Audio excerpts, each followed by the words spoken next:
lagi dan kami akan memperkenalkan diri terlebih dahulu. Aku Indrian Yansen Putri, aku Luna Septian Putri, aku Naya Putri Nasim, dan aku Sita Amanah. Selamat menyaksikan!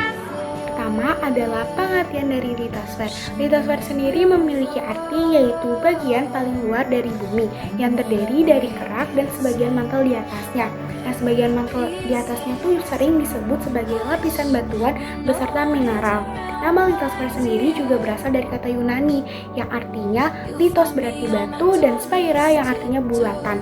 Nah, fungsi utama dari litosfer sendiri sebagai tempat berdirinya makhluk hidup, mencari sumber energi beserta mineral, dan sebagai pelindung untuk lapisan paling dalam dari bumi.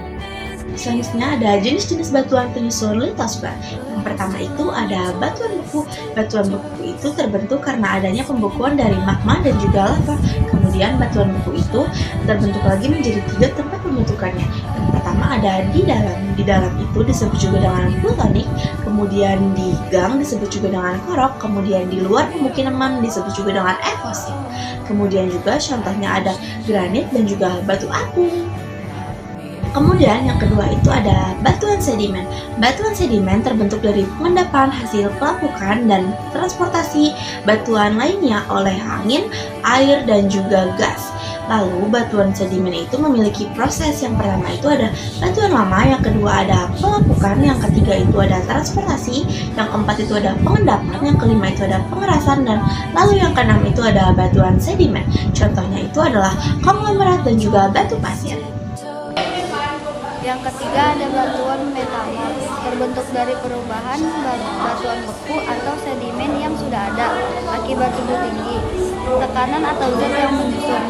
Ada subjenis seperti metamorf kotak, suhu tinggi, metamorf dinamo, tekanan tinggi, metamorf pneumatik atau pneumatolitis, campuran zat asing. Contohnya ada marmer dari batu kapur dan kuarsit dari ada siklus batuan. Batuan dapat mengalami perubahan bentuk dari satu jenis ke jenis lainnya dalam suatu siklus. Contoh alurnya yaitu pertama magma ke batuan beku, lalu ke pelapukan atau transportasi, lalu ke batuan sedimen, lalu ke tekanan atau suhu, lalu ke batuan metamorf. Jika cukup meleleh bisa menjadi magma kembali.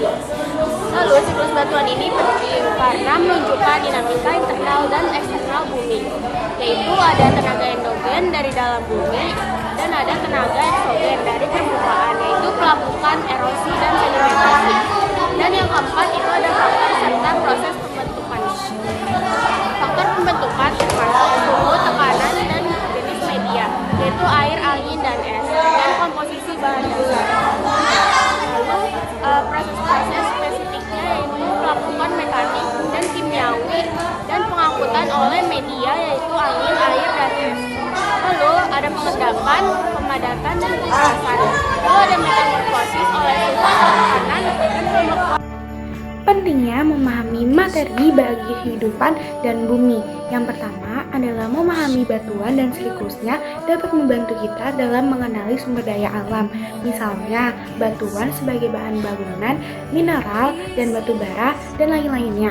Terus yang kedua adalah mengenali proses geologi. Itu dapat membantu kita memahami fenomena alam seperti gempa bumi, gunung api, atau erupsi sekalipun.